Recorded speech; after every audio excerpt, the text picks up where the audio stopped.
Good evening, everyone, and welcome to the Real Science Exchange, the pubcast where leading scientists and industry professionals meet over a few drinks to discuss the latest ideas and trends in animal nutrition.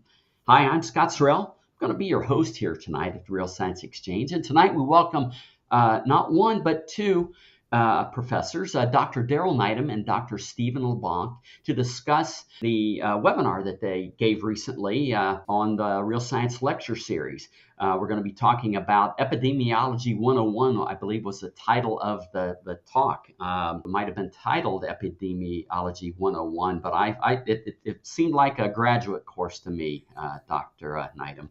That was some pretty in-depth stuff, and would encourage our audience to go back and listen to that. So we're going to be looking forward to a deeper dive into that topic. But first, Dr. Nydam, I'd like to welcome you to the Real Science Exchange.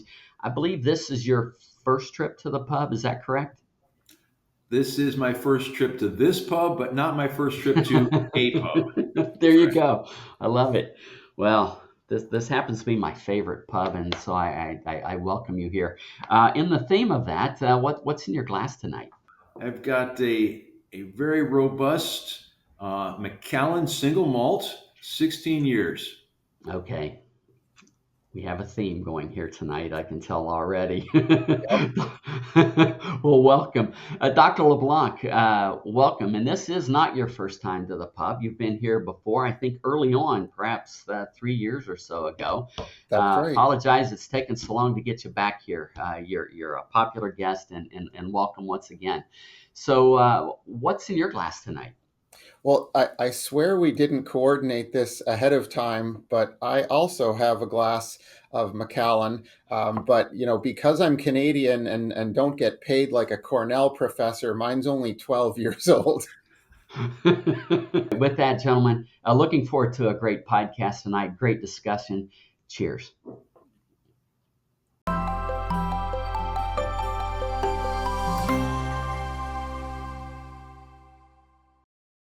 The economics of feeding ReaShure precision-release choline.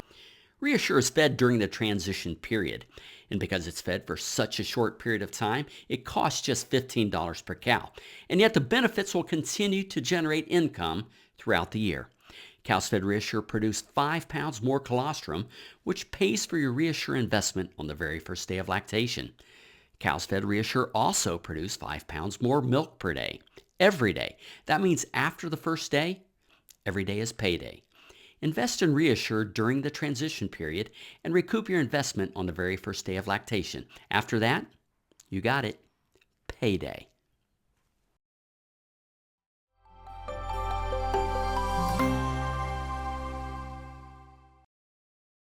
We have found that our audience here at the pubcast is different than the audience that we have at the webinar. And so what I usually like to do is to invite our podcast audience to go back and listen to the webinar. And I think this is especially true with this one. And so what I'd like to do is first ask Dr. Nydam, if you will, to kind of give us an overview of what did you cover during the webinar, just kind of the treetops. And then I'm going to come back and ask Dr. LeBlanc to kind of make the case as to why the audience ought to go listen to that webinar. Dr. Nydam.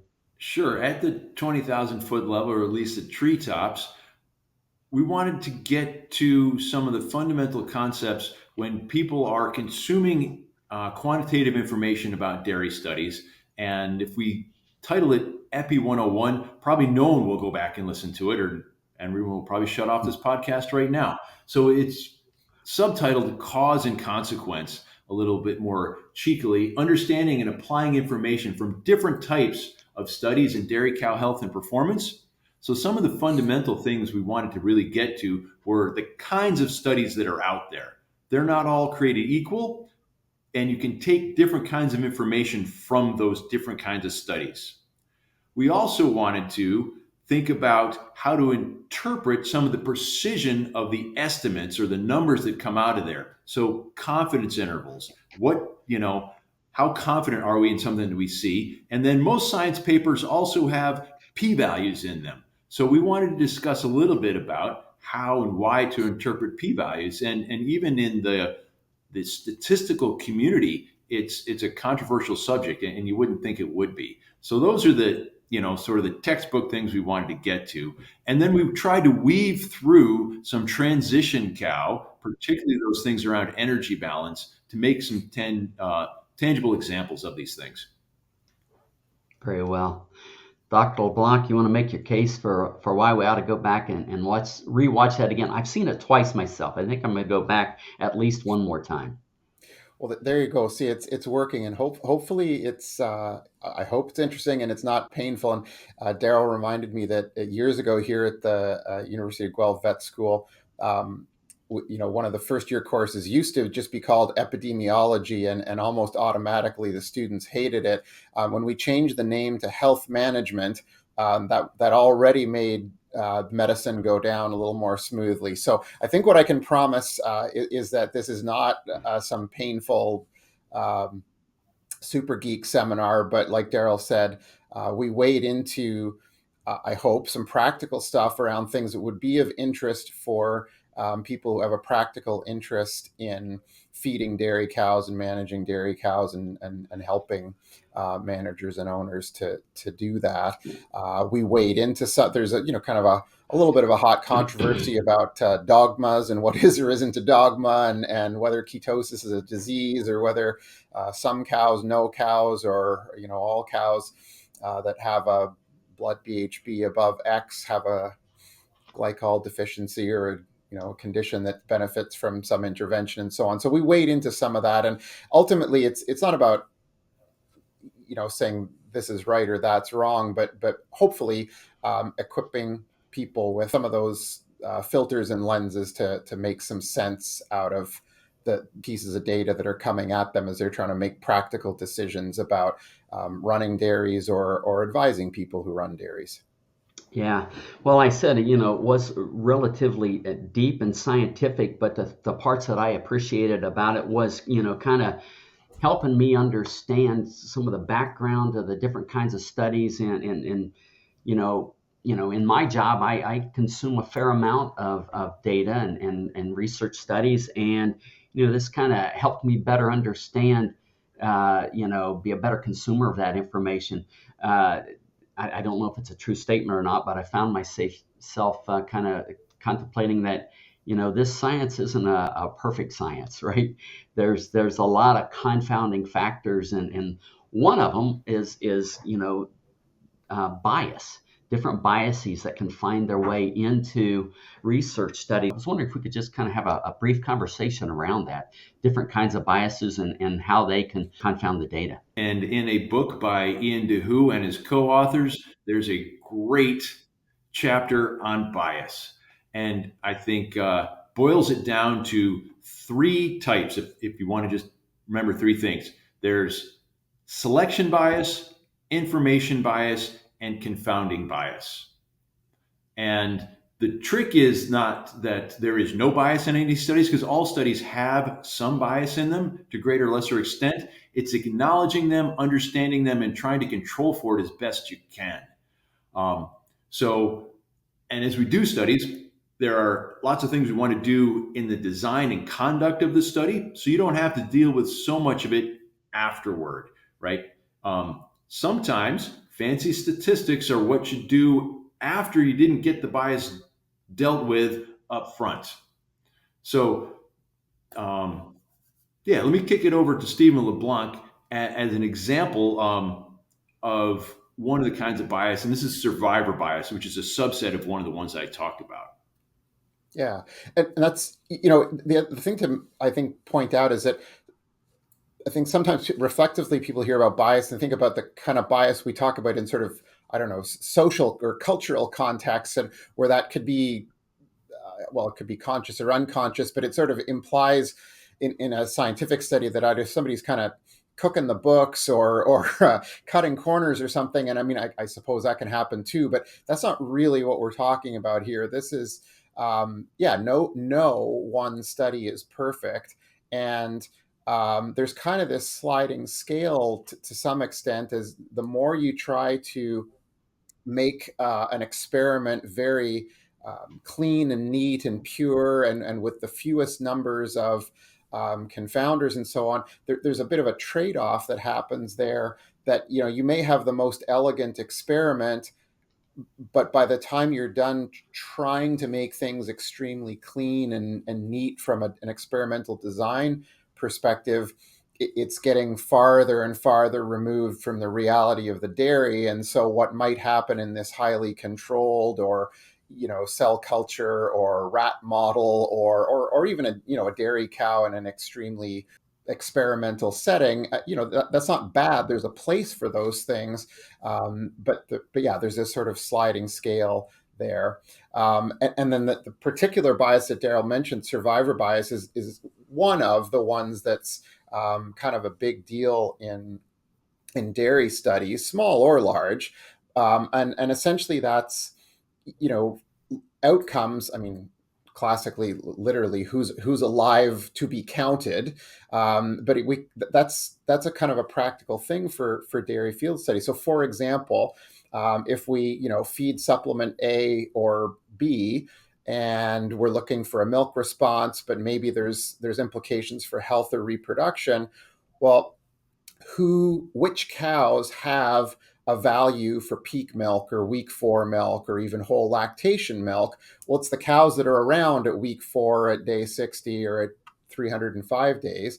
And those are the ones you tally up and analyze and do stats on. But it's pretty common, not every cow makes it to week 4, to day 60, or to day 305. And not only that's not random, right? Who doesn't make it? Well, typically the ones that had worse health, lower milk production, because producers choose to cull them differentially. And so if our treatment had an effect on health, milk, or fertility, it could knock on to that. And so you might say, well, we saw no difference in milk, or we did. One group had more than the other, but at least potentially it's because some of the animals that started out aren't there to be counted anymore. And you can't reanimate them or bring them back in from the dead, but you do at least need to be aware of that. And you can do whatever stats you want and do whatever p-value you want on that. That doesn't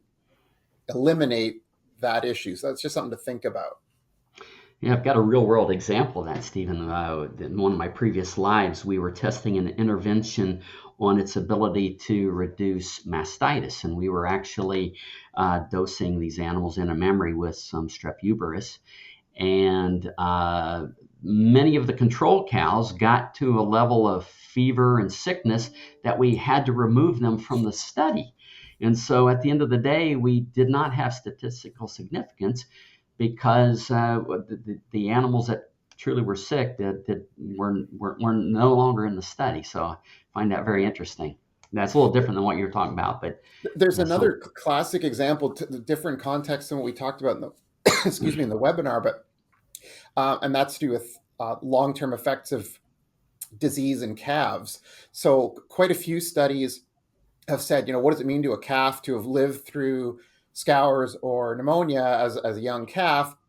Does that have a long-term effect when they grow up and have their first lactation, survive into their second, and so on?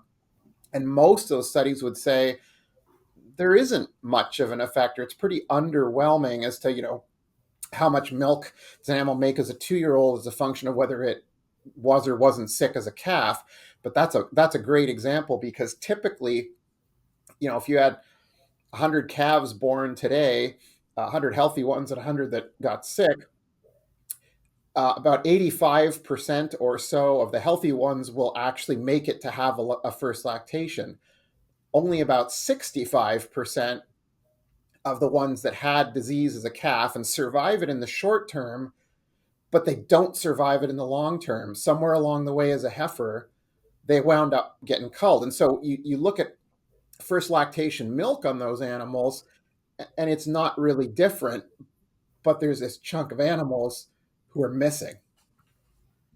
Even paradoxically, sometimes you'll do studies, and paradoxically, it'll look like these upstream health events are actually good for milk production, these disorders, because of differential culling, the survival bias. the animals, right? If we're doing something in a non-randomized controlled way and we're just following the animals, smart dairy farmers are going to remove low producing animals.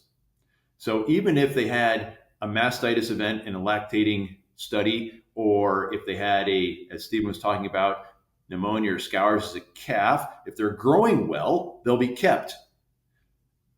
We know that growthy animals often make more milk, or cows in a lactating herd, if they're making more milk, they're kept around longer. So sometimes some studies will show, probably wrongly, but paradoxically, that because of this survivor bias or the selection bias, it looks like that disease may have increased milk production.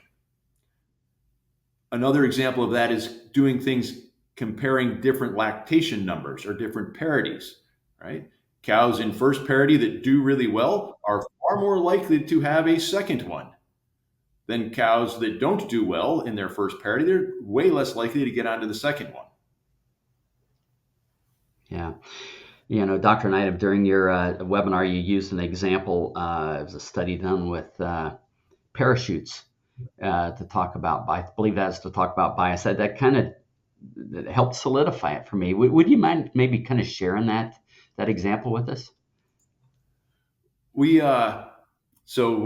Stephen has used these also to make the similar examples, and we did try to come up with to illustrate two different things in that. One was the lack of evidence from randomized trials. So, the joke was this group of researchers combed the literature and couldn't find any difference between those that used parachutes and not, right? There's no evidence out there because it just weren't these trials, because they couldn't get anybody to sign up for it. And then in the other example, well, there wasn't any of these trials, so they set out to do one. And they couldn't find an important effect on survivorship among those that did and didn't use parachutes when they jumped out of an airplane. Well, that would be crazy, right? But then if you look at the study they did, right, they enrolled participants who jumped off of stationary airplane wings, essentially, right? They were, 3 feet above the ground. So, of course, a parachute didn't have an effect. But we didn't really study what we wanted to do, even though we really conducted a very rigorous trial, right? We randomly collected people. We randomly assigned them to treatment group with parachute or not. They diligently followed the standard operating procedure of when to jump off the airplane, when to pull the cord to get the parachute to deploy, and yet we found no difference with a very large p-value. Right. Well, that leads to a whole different discussion, and another one that I found very interesting, and that is around p-values, right? We look at those, and that's kind of the gold standard of whether or not the data is real or not. At least it was for me. You talked about, and you used an example about 2 feed ingredients, and maybe talk through that, one of you guys. To talk about the relevance of p-value and where it's valuable and where it might be misleading. One thing that you said there, Scott, is it real or not? And that's a bit of a pet peeve of mine. If the data is rigorously collected and we try to control for bias, it is always real. And what the p-value tells us is the likelihood that the difference we observed, given some statistical things like the specified model extremities of things, right? If the likelihood of the difference we observed is due to chance, it's real. And what is that difference? How likely is that due to chance? Yeah. And I think that there's sort of the proverbial average person on the street who let's say for the sake of discussion has no idea what a p-value is, doesn't know, doesn't care. And so lots of people who will be listening in as industry professionals have, been to school and taken a stats course or maybe even gone to grad school and so on. And so there's a whole other level of engagement with, numbers and analysis of data and so on.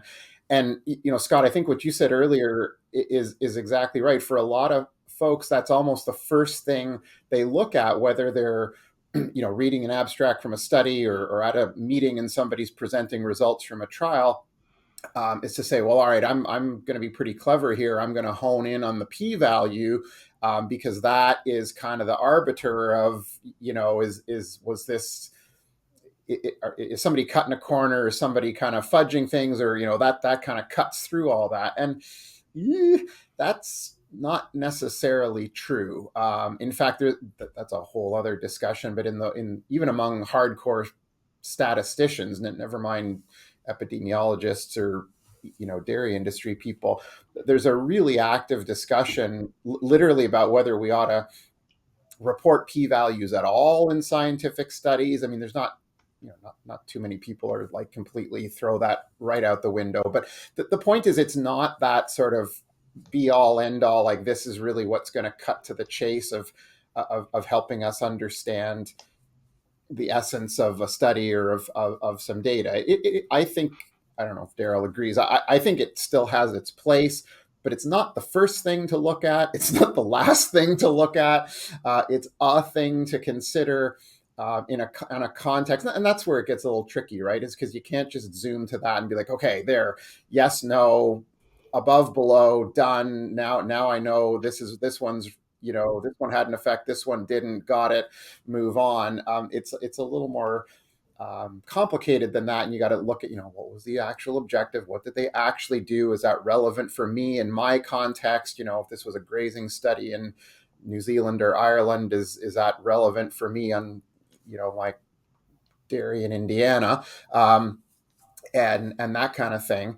How big was the, because that's the other thing that you get into, and I think that'll loop back to Daryl's do I or don't I add this supplement to my diet example, which we can talk about in a sec. But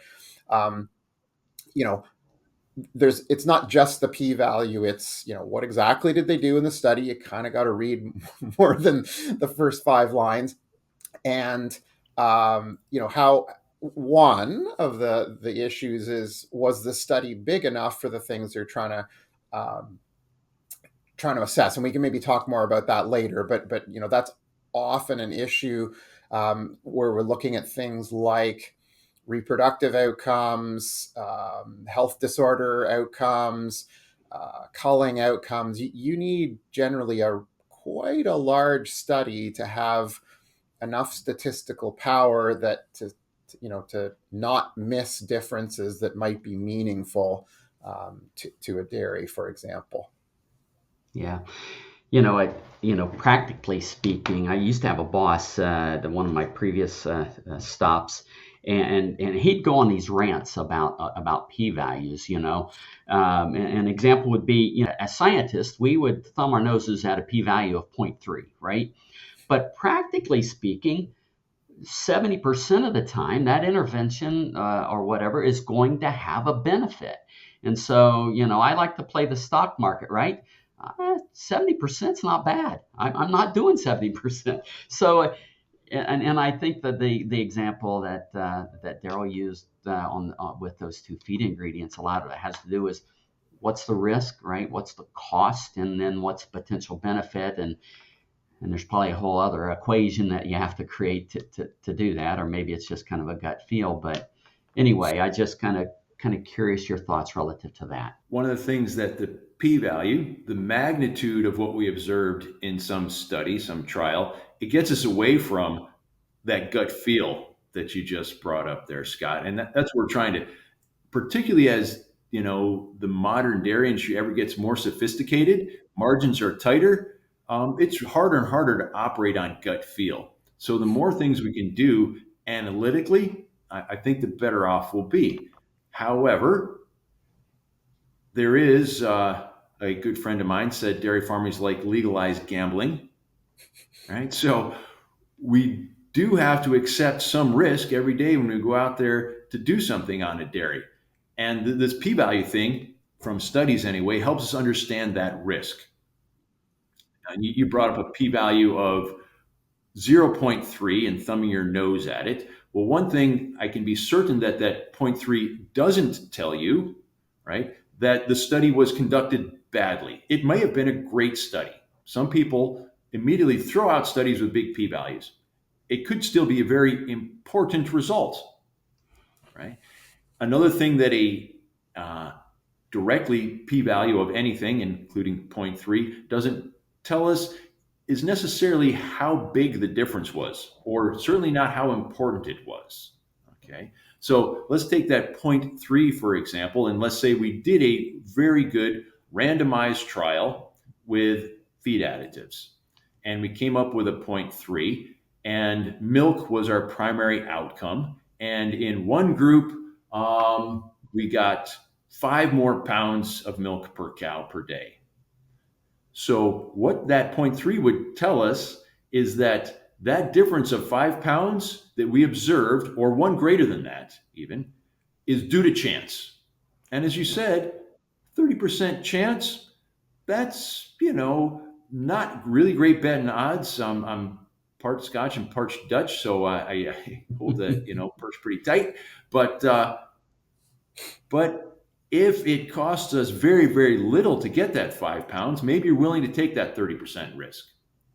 As that p-value gets lower, right, it's less likely that that observed difference is due to chance. So let's make it now 0.09, right? And provocatively, I put a 0.0 something in there, getting close to this magic 0.05. 0.09, now we're at 9% chance that that difference we observed, in this case, I'm making it up, 5 pounds of milk, is due to chance. So 5 pounds of milk per cow per day, there aren't a lot of things that can repeatedly do that. And if it costs us a couple cents per cow per day, and we can think of some things there, that is a risk I'd be willing to take. Of course, I'd really like a p-value of 0.01, right? Because now it's only 1% chance that observed difference is due to chance. That's even better. Yeah. But to just try this a little more provocatively, 0.06 and 0.04, I ask this in every PhD exam. What's the difference between 0.06 and 0.04? And PhD students in their A exams will wax on for about 15 minutes philosophically about things before I stop them. I'd say, no, listen closely to the question. What is the difference, the arithmetic difference? And they're like, oh yeah, it's 0.02. And that goes back to the, for instance, if that 0.0 whatever value on the, the study to look at the supplement, say, I mean, was that done on, 10 cows, 100 cows, 1,000 cows, 1 dairy, 2 dairies, or 10 dairies? That probably matters. Were those dairies like my dairy or my customer's dairy? Those things matter. And then it gets into things too, like to follow that example, when we want to do those types of studies in university herds, that's one thing where we can have cows assigned to individual feeding bins and everything's done at the cow level, etc. When we want to do those in field studies on commercial dairies, essentially those become pen level studies. And those also have a place. Like there's a whole controversy about whether that's valid or not valid. It absolutely can be valid, but you need to understand that we're now counting pens, not counting cows, and that has some big implications for how you analyze the data, and yes, ultimately what the p-values look like, and so forth. So yeah, it's all got to be in context, right? That's the point. There's two kinds there: internal validity and external validity. And internal validity is the study done well, right? Did they control for bias as best they can? Did they acknowledge the bias? And then the external validity, right? Is the study applicable to the population to which I want to apply it? And I always make up some silly examples. Well, what if we did a study, about mastitis treatment in water buffalo in Pakistan? Are we going to apply that to, a dairy farm at Prince Edward Island? Probably not, But unless there's no other study, well, maybe it would. So that there's no test for external validity. You have to look and say, okay, are these Holstein cows fed at TMR, in a freestall? Or are these, open lot, corralled jerseys in California? Is that the population? And then you have to decide whether those results apply to your results. After, though, the first thing is you got to have this internal validity. Was the study done well? And that can be almost a never-ending process. There's, you get more and more sophisticated and or critical, Matt. But I think the point is, and that's what we hopefully tried to bring out a little bit in the webinars, at least some first steps. It's that's not just an ivory tower thing. I mean, sure, with grad students, we can spend hours poring over these things in a journal club and geek out on it. And that's fine. But I think the point, as you said, Steve, is like this is having some of those sort of mental checklist items. Whether you're a veterinarian in the field, a nutritionist in the field, or even a dairy farmer, dairy manager, where you've got salespeople coming to you and saying, "Oh, we did a trial and look how great product X is." As consumers of that kind of information, there's at least a few simple questions, and okay, show me your p-values might be one, because if there aren't any, that probably is a little bit of a red flag. But yeah, beyond that, and exactly, it can get fancy and you can get into convoluted stats and so on and so forth. But a lot of it is, I don't know, I hesitate, common sense, in the sense of like, even if this is some fairly sophisticated study about, whatever, amino acid metabolism and blah, blah, blah, and does that get me more milk? You don't necessarily need to understand all those details, but if it's clearly presented, you should at least be able to follow. And that is actually one of the big litmus tests, is like, can you follow along? What were they trying to do? What did they actually do? How did they measure the outcomes? Those are the kinds of things that an industry professional or a farm manager or owner can absolutely make sense of. Is maybe a good litmus test is that it was published in a peer-reviewed journal, because I can only assume that most consumers of this kind of data, whether it be a dairy farmer or a nutritionist, they're really not going to sit down and study and try to determine the validity, right? I mean, maybe if it's obvious, but is it fair to assume that the reviewers have done a pretty good job of that prior to getting accepted?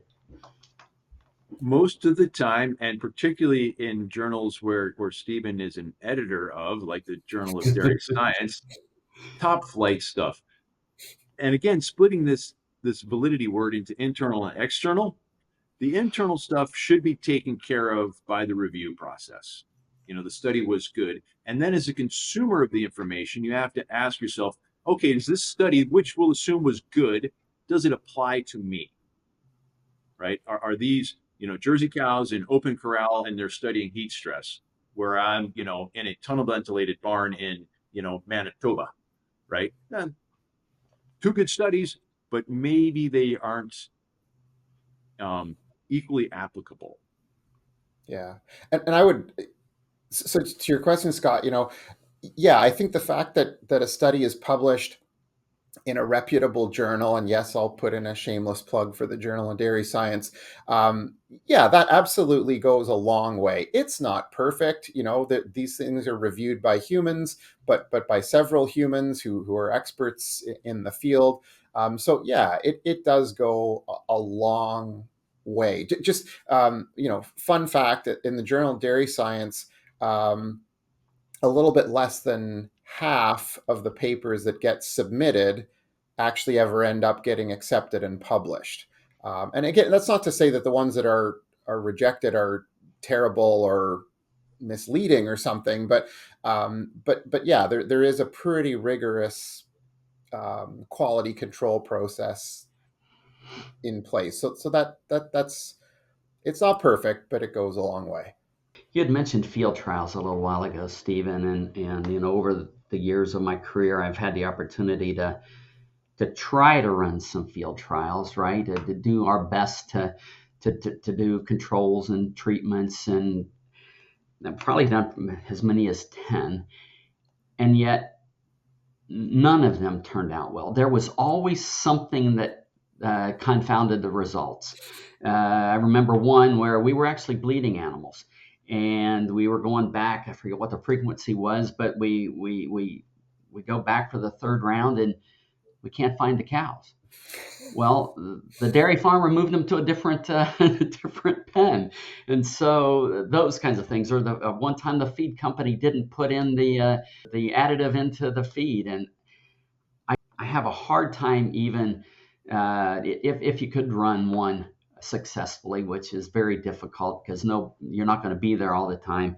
I just even wonder about the results. So I've kind of told our folks, guys, we can't do field trials. But anyway, I've kind of rambled enough. What's your thoughts on that? And I'll add this too, right? Every time you go to a dairy, and they're going to want to try it on their dairy and see results. It's just natural. You're going to want to do that, and yet I'm not sure. I'm not sure they're going to be valid results. But anyway, again, I've rambled enough. I think your experience is absolutely typical. I mean, my research group and Daryl's as well, and a number of others, we do field studies, and yes, it's and a bunch of other research groups as well on commercial dairies at scale. Um, Sometimes pen level studies, sometimes individual animal level studies, depending on the treatments and the logistics and so on. Um, you are absolutely right that it is horribly difficult, but not impossible. The way we get it done, typically, we and others get it done, are with teams of dedicated, very hardworking graduate students who are able and willing to dedicate months or more of their life to Yeah. literally being on the dairy, weekly, many times a week, daily, to make sure that things are getting done the way they're supposed to be getting done, samples are getting taken, et cetera, et cetera. So can it be done? Yes, absolutely it can. It's difficult, which means it's time consuming, which means it can be really costly, but it can be done. And sometimes those are really valuable, hopefully also valid, and that helps with that external validity or that applicability because it is done under real world conditions and typically at scale. So yeah, tough to do. And you mentioned uh, dairies often want to, especially large dairies where they have the potential to do those kinds of things, say, well, we'll try it for ourselves. And that can be a very useful thing to do. It's a little, the challenge is, if we're gonna, well, we've got multiple pens, we'll feed two pens and we won't feed the other two pens with the supplement or whatever. Okay, but if those two pens aren't equal to start out with, balanced in terms of days and milk and lactation numbers and who's in them and so on and so forth, and then right away you're kind of shooting yourself in the foot out of the gate. And the other one that's a lot easier, not to say easy, but easier to do in a commercial dairy is just like before and after, right? We'll go along, we'll put the supplement in, and we'll see if we get our 2 or 5 pounds of milk, which is absolutely the question they want to answer. So fair Mm-hmm. enough. But the danger there is, what else changed, right? Did we also change forages? Did the weather also change? Did we cull a bunch of cows? Did we freshen a bunch of cows? So it's not impossible to do those kinds of things and get a reliable or a valid answer, but those are some of the watchouts. Particularly when we're looking for what I would say is what's left or the next step in modern sophisticated dairy production. The low hanging fruit things where there were really big differences, where you could learn from before and after or sloppy trials, we've kind of figured out a lot of that stuff. Now we're looking at smaller differences, which take a little bit more rigor to sort out. As a real world example, there was a recent meta-analysis published on ruminant inert choline, and it showed a 5-pound increase. And the remarkable thing about that research is that it was consistent across all studies. Every study showed a 5-pound increase. And so, you know, then for dairymen on the farm that want to measure on the farm, even with a product like Reassure that gets a 5-pound response virtually every time, it's hard to see that on the dairy, right? Because of all the variations and all the the measuring equipment. It's just, even though they're getting the result, it's hard to see it and measure it on the farm. And so I guess my point is, right, of course, try it on the farm, do your best to measure it, but you need to learn to incorporate, real peer-reviewed research into your decision-making process. Yeah, that's a really good point. It is particularly on a small or medium-sized dairy, but even on a large dairy, yeah, really isolating an effect of, whether it's 5 pounds of milk or three or some other number, but that is hard to do. And so having a summary of studies that are like in a meta-analysis where numerous studies can be validly pooled together, can help to identify effects, or even if there's enough studies, you can even get as far as to say, well, under these conditions, it looks like we get a benefit, but not under those conditions, hypothetically, not saying for that particular product, but those kinds of things. So yeah, that's and again, some people, well, that's just, statistical, black magic. No, again, it all goes back to, were the underlying studies done well and validly, and is the meta-analysis, like, you're not sort of putting your thumb on the scales by which ones you include or don't include, those kinds of things. Yeah, that's absolutely. In fact, one of the things that Daryl showed in the webinar is this evidence pyramid, and meta-analyses are right up near the top, because if you've got an assembly, a collection of well done randomized controlled trials or well done observational studies, a meta-analysis can be a really powerful tool to confirm or even help identify some insights that you may not have been able to see in any one study by itself. And there's a fair bit of skepticism and even slides into cynicism about industry funded studies. And I go to some length to teach students, producers, other veterinarians that people like Stephen LeBlanc, if they accept money from an industry partner, Stephen is going to honestly do that study. And in fact, the university, there's boilerplate in the contracts that say that Stephen is going to get that data and can do with it what he chooses after some short waiting period often. So industry funded studies are not immediately biased in the common use of the word, not necessarily the epidemiologic use of the word, biased. In fact, lots of these industry funded studies are going to answer questions which are really important and tangible to decision makers out there. For example, if we wanted to know to use product A or product B, or product A versus nothing, the government, the USDA in our case, is rarely going to fund that. However, if you go to a room of veterinarians, nutrition professionals, or farmers, and you say, do you want to use product A? They're all going to stick their hand up, right? So who's going to fund that? Industry is going to fund that. And if this study is well done by a reputable researcher, gone through this peer review process we talked about, with appropriate standard operating procedures, appropriate statistics and things, I don't discount those studies. In fact, I welcomely participate in them. And as a consumer of information, taking that back out to the field, I also look to them a lot. As a, I joke around, public, servant at a land grant university, all that we have is our reputation and honesty to live on, right? And if we do, one false study, it's probably the end of career. It kind of reminds me, we do quite a bit of research with universities. In fact, I think we had 11 abstracts at this year's ADSA, but it's a little off topic, but it's getting harder and harder to find the universities that's got enough cows that can give you that N. Kind of going back to the p-value discussion, but it's getting difficult. Our options are fewer these days. Just kind of curious, your thoughts on that, and where that may be headed someday, because I don't see dairies getting larger, and universities putting in herds. I see them removing herds. Yeah, no, that is a challenge. I mean, we're here at University of Guelph. We're fortunate to have an excellent research dairy. It's not huge. We milk about 200 cows or so, but we've got fabulous infrastructure. Cornell has a much bigger herd. But you're right. I mean, we can be encouraged. Like, for example, Michigan State right now is building quite a large, shiny new research dairy.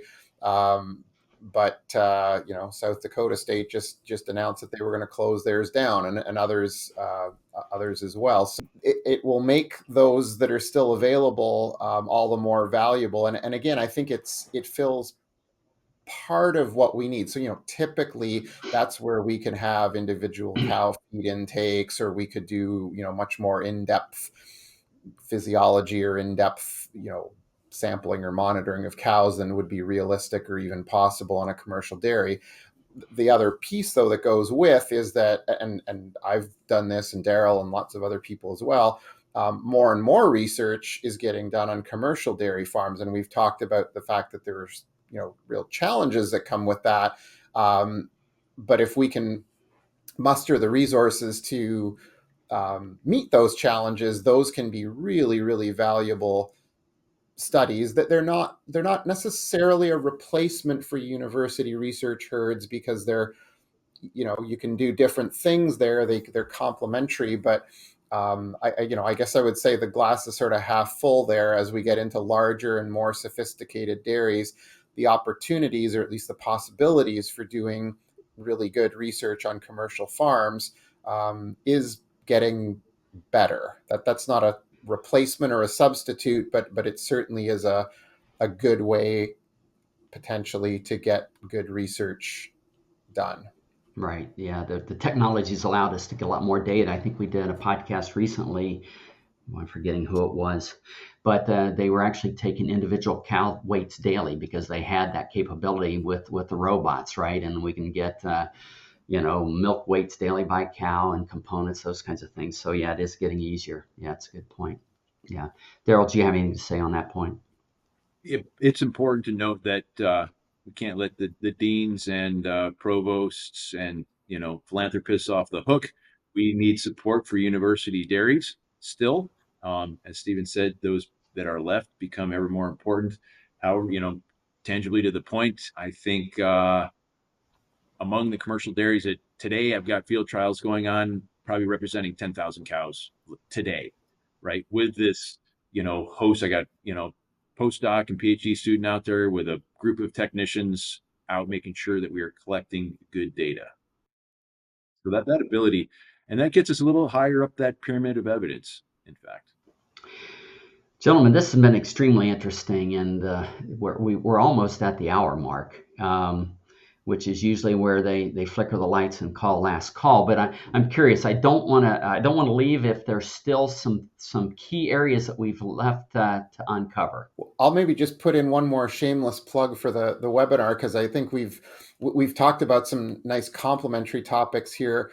One thing I'd like to sort of connect to that we talk more about in the webinar, and so we don't need to do it again here, but is that as we look at these different kinds of studies and different types of evidence, it's not one type of study is good and the others are not so good, and made the point that for a lot of the health related things in dairy cows, we don't have good or any experimental models to, in a very sort of white coat science sort of way, to reproduce those things experimentally and study the depths of their mechanisms. And so we don't want to just sort of hold ourselves up to, well, that's the gold standard, and if we can't get there, then other things are very poor cousins and don't get to where we want to go. And that was one of the themes was, what's your question? And at least I kept sort of banging on about,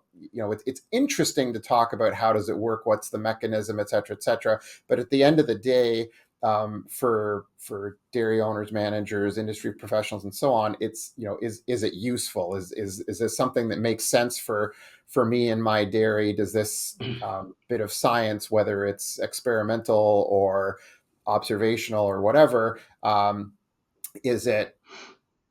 does this help me make decisions that I need to make on my farm? And I leaned on one of my favorite analogies, which is the blind men around the elephant. And, so each one is perceiving a different part. None of them's wrong, but none of them has the full picture. And I just think that's a really compelling analogy for what we do as science, whether it's observational studies, whether it's small scale experiments in a very controlled sort of white coat kind of environment, or whether it's that 10,000 cows worth of field data. There's a place for all of those things as long as they're well done in their own right. Yeah. Boy, that's a great wrap up, Stephen. And with that, I think we will flicker the lights and call last call. And one of the things we like to do is go around the horn here and just kind of provide kind of a key takeaway that you think that the audience should get from the conversation this evening.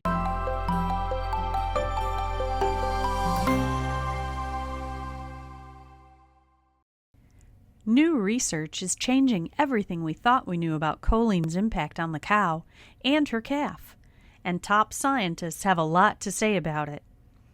They are presenting new research that supports choline as a required nutrient to optimize milk production, choline as a required nutrient to support a healthy transition, choline as a required nutrient to improve calf health and growth, and choline as a required nutrient to increase colostrum quantity.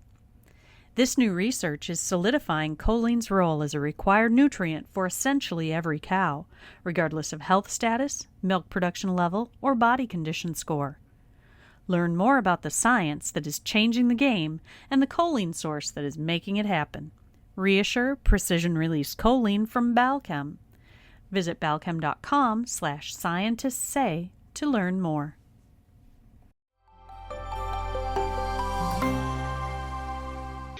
Dr. Nydam, any thoughts? Related to all of the above, I think, as we move forward in dairy science and as society, I think it's important to remember to keep some faith in science and have open discourse about it, acknowledging the biases. And in this case, I mean both social and epidemiologic biases, and continue to discuss things through this lens, because it's unfortunate. I think some people are moving away from science and want to behave otherwise. And science is a very powerful tool to move society and dairy production forward. So let's keep at it. This is good stuff. Yeah, great answer. Dr. LeBlanc, can you top that one or your previous answer?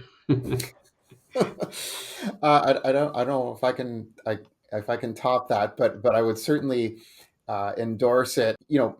Many of the people perhaps listening today are not going to do science in the sense of setting out to design their own experiments and conduct them and analyze the data and so forth, and that's completely sensible. But as consumers of that information, they don't just need to sort of feel powerless or throw up their hands or figure that this is all sort of Greek or whatever. It can be and it should be more accessible than that. And as people making decisions for advice or for actual implementation on dairies, this is relevant, and it should not be scary or overly mysterious. It can and should be something that they can engage with and feel like they can at least begin to cut through to see whether it's answering questions that they have for their day-to-day job. Yeah, excellent. Gentlemen, this has been a fun one. I've enjoyed it. A lot of great information. You guys have been great guests. It's been a great conversation, and enjoy you guys sharing your insights and expertise with us. To our loyal listeners, as always, we really appreciate you. Thank you for coming along and joining us here at the Real Science Exchange, where we hope you learned something. We hope you had some fun, and we hope to see you next time here at the Real Science Exchange, where it's always happy hour and you're always among friends. We'd love to hear your comments or ideas for topics and guests, so please reach out via email at anh.marketing@balchem.com with any suggestions, and we'll work hard to add them to the schedule. Don't forget to leave a 5-star rating on your way out. You can request your Real Science Exchange t-shirt in just a few easy steps. Just like or subscribe to the Real Science Exchange and send us a screenshot along with your address and t-shirt size to anh.marketing@balchem.com. Balchem's Real Science Lecture Series of webinars takes place on the first Tuesday of every month, with the top research and nutrition topics that will impact your business. We also include small ruminant, monogastric, and companion animal-focused topics throughout the year. Visit balchem.com/realscience to see the upcoming topics and to register for future webinars. You can also access past webinars and search for the topics most important to you.